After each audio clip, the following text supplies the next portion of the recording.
30.11. This film was designed as a memory jogger for pilots, not as a comprehensive treatment of terminal area communications. And this commentary provides us an opportunity to discuss additional lessons that we simply couldn't find time for in our 15-minute film.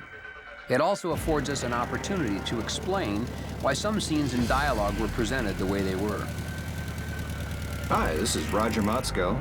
Rocky Capozzi. Charlie Hewitt. And we're part of the Runway safety team. Charlie, Mojave, how was it? Talk about a glorious day in Mojave. A couple days, actually, but the day that we shot this with Dick was, it's just one of those days you dream of, man. It was about 6 o'clock in the morning, and this is a guy who loves to fly. He was flying before we even showed up, before the crew even showed up, he was already in the air. So Dick was the right guy to have host this film. A lot of passion around communication. Dick's a CFI. At first contact, this was something that he really wanted to do. So we appreciate his donation of time in putting this together. Pretty cool here, this aircraft that Dick is flying, the Long EZ, as well as this one right here, Voyager, that he flew around the world. And later in the film, we see him with in Robert Shearer's Starship. All three of those aircraft are Burt Rutan designs. And the Starship, remarkably N-numbered, RS on the end for runway safety. Yeah, we planned it that way. I saw that. So again, here's kind of our tagline: if you can dream it, you can do it. Dick's motto, and it kind of led us to the listen up, read back, fly right title. And Dick believes that, you know, if you can think it, you can communicate it. So we really want to thank Dick for hosting this film for us. Second in the series of the Fly Right series, Runway Safety Fly Right series. Whether your dream is to fly a rocket into space or a Cessna into the wilderness, you can do it safely with planning, preparation, and communication. You're seeing a shot here with Dick with headset and mic on. As a new pilot, I was surprised to find out that there are people out there with some regularity flying without headsets, and some even without radios. Given the amount of traffic that's out there, that was startling. It's a great host that brings his own airplane to the party. As pilots, our success, our very lives depend on our ability to communicate effectively at all times.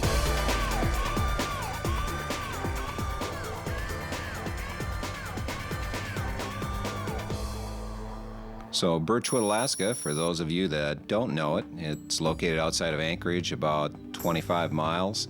It's a non-towered airport. And we chose to start our movie here just to show that communications are just as important in the non-towered environment as they are in a towered environment. And so making that communications plan, just like Deb writing it all down, local frequencies that she's going to be using, those that she might anticipate, rather than trying to look them up in the facilities directory while she's flying, have them on that knee pad sure makes a lot of difference.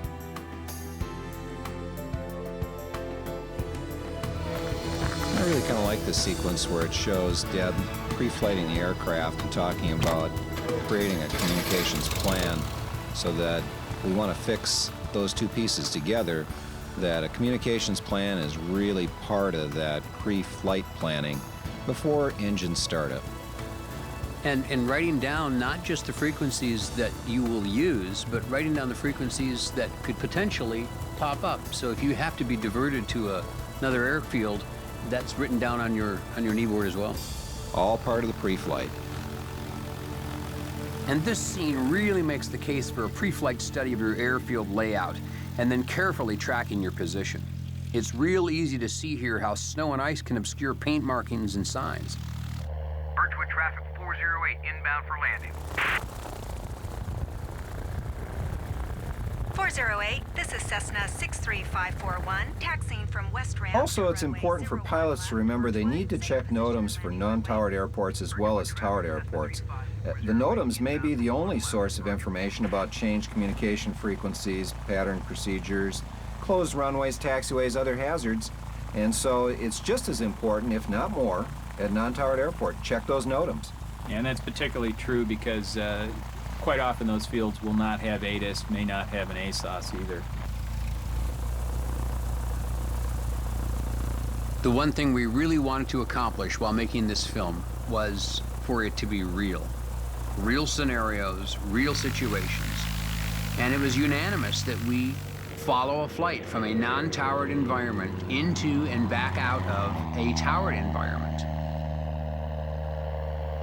Yeah, you know, the United States has over 12,000 non-towered airports, but only about 450 towered airports. And while general aviation accounts for the lion's share of operations in non-towered airports, it is about 55% of the activity at towered airports as well. Yeah, that's true, and that's why a lot of pilots can relate to Deb. They seldom fly in controlled airspace or at towered airports, so it's understandable they might be reluctant to venture into that. In the narration states, a clearance is required before entering Class C airspace. To be precise, two-way communication with ATC is all that's required, whereas before entering Class B airspace, you do have to have an ATC clearance. Of course, we couldn't not take the opportunity to show a little bit of Alaska in this film. You know, it's a good idea to let a controller know as soon as possible when you intend to ask for something out of the ordinary. And that's why Deb uses a simple introductory phrase, request, when she contacts approach. It's a heads up. And let the controller know that you have a request sooner rather than later. This increases the odds the controller will be able to accommodate you and decreases the odds he'll have to ask you to repeat your transmission. Now, this is a good scene for instructors to talk to their students about developing a consistent habit pattern for the use of their radio stack. You know, what's the optimum way to store or display the last frequency used and the next frequency you're anticipating? And you can see Deb, you know, marks these things down on a piece of paper for her knee board. Approach south of Big Lake at 3,500, say request. Approach Cessna 63541. And of course, Deb wisely chooses to let the approach controller know right up front that she isn't familiar with that local airspace. So letting a controller know, you know, that you're unfamiliar doesn't relieve you of the responsibility to read the airfield facility diagram, check NOTAMs, carry current publications. But it does alert the controller that, you know, you're probably not going to recognize local landmarks, and you're going to require a little more than average amount of handling, you know, during this particular route of flight. So always be willing to tell a controller if you're unfamiliar with the local area that you are.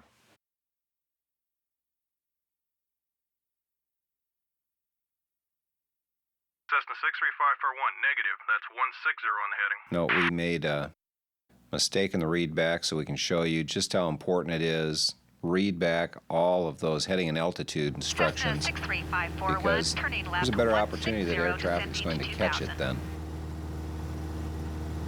And we talk about maintaining situational awareness.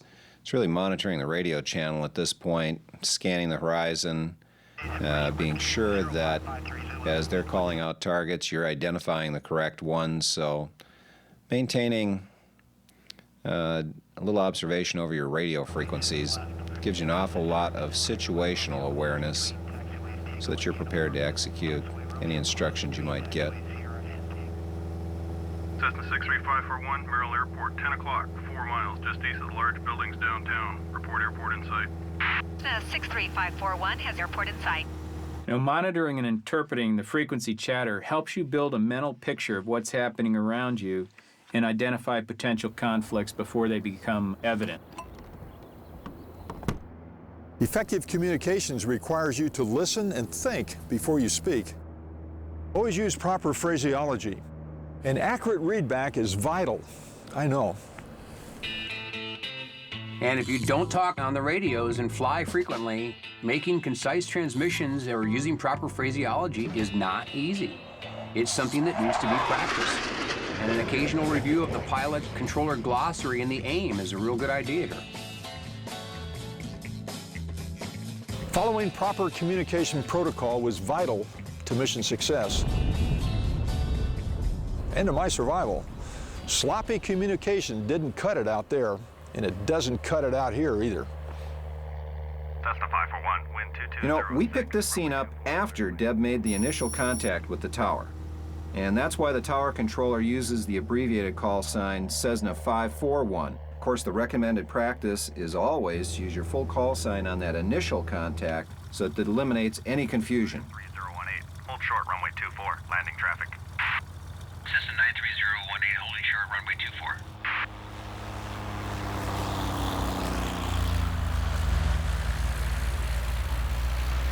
Well, this scene here is interesting because we see this mistake made fairly frequently across the country. When you're told to hold short for landing traffic, it's very dangerous to assume there's only one plane on final. It's human nature, but there may be several airplanes on final. So once you're told to hold short, you want to continue to hold your position until the controller clears you on the runway.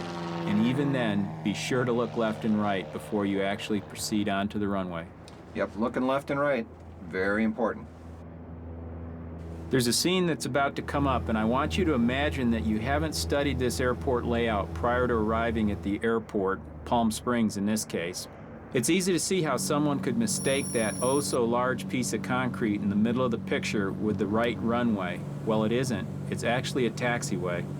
And you know, a good way to avoid landing on a taxiway is to always identify the white markings, typically white touchdown zone markings or the threshold markings, even the numbers at the end of the runway. Those large white markings, they're never going to be present on a taxiway. Taxiways are always painted yellow. Position and hold. Cessna 8 November Yankee, position and hold, runway 31 right at Delta.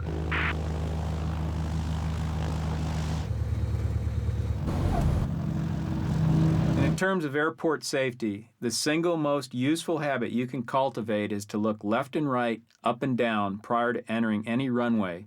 This applies whether you're self-announcing at a non-towered airport or whether a controller clears you on to the runway at a towered airport. Always look left and right. Cessna 8 November Yankee, position and hold 31 right at Delta.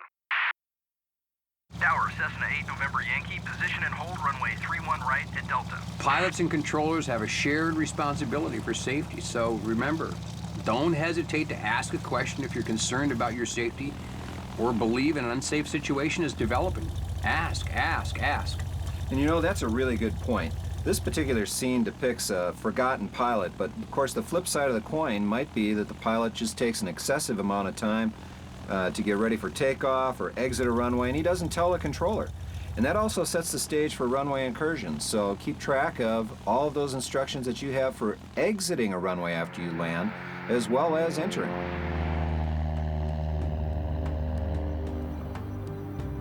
It's no secret I love to fly. When I decided to fly to Alaska, I started with a thorough flight plan. That included communications. Starship 4 Romeo Sierra, wind 220 at 6, runway 24, clear to land. Merrill Tower, Starship 4 Romeo Sierra, clear to land, runway 24. Another nice point is made here. No matter how sophisticated the aircraft you may be flying or how simple, the fundamentals are all the same. The airport's busy today. Lots of distractions. Now that's a snowblower. No, there was real maintenance. It was very busy that day. Yeah, good opportunity here to show that, you know, use of that surface diagram again. You've got construction or maintenance. You can't always get to just exactly where you want to go to. And remember, if it's your intent to use an intersection, make sure that you state that in your initial contact. 63541 at Aerotech with India. Request intersection departure, runway 24 at Juliet. And then listen for that confirmation in the controller's instruction. You know, anytime you become disoriented or unsure of your position, stop. Make sure you're not on a runway when you stop, but stop and reestablish your position before you continue your taxi. At a towered field, if the weather's good enough for the tower controller to see you, don't hesitate to ask for progressive taxi instructions. Cessna 63541, tower on 126.0. You know, although we're talking about confusion generated by similar call signs in this scene, the point is equally valid with any ATC communication. For example, if a communication is clipped, quite often transmissions are stepped on or maybe otherwise unclear to you, and it presents a risk. So you always want to clarify and verify. So if you think that maybe your transmission hasn't made it through, check again. Hey, we've all been there. You're out flying and there's somebody else on Freak with a call sign that sounds just like yours. Yeah, it gets confusing fast. Now imagine you're in a tower that has 6 or 7 Cessna 172s or Cherokees on the airport. Then top it all off with multiple requests for takeoff clearances coming from different runways. Yeah, the only way to stay on top of that situation is to focus. Listen carefully, make sure we correctly identify ourselves, and give accurate position reports. And the last thing, don't confuse the situation by answering radio calls intended for someone else. And remember, you must specifically acknowledge clearances to hold short, enter a runway, or to take off, and you must acknowledge the associated runway number and intersection if applicable. Always plan for communication success. Thorough flight prep includes a solid communications plan. We'd like to take this opportunity to thank those of you that took the time to view this commentary track Clear position and landing runway. in the interest of picking up a few more tips. Know and use proper communication phraseology. It's the only way to guarantee mutual understanding and situational awareness. And we encourage everyone who has a computer with a DVD drive to explore the PC extras. Thanks again for watching. Always state who you're calling, who you are, where you're at, and what you want. Visual approach is in use. Landing runway 6 right, runway 6 left. Departing runway 32, runway 6 left.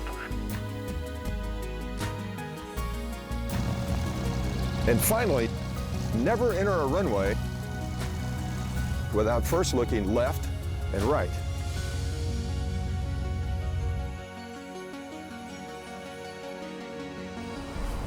Dick, thank you for taking your time to help us all learn about communications. You bet, glad to. As you know, communications is vital, whether you're a student pilot or a decorated veteran. Hey, let's go fly. Let's go.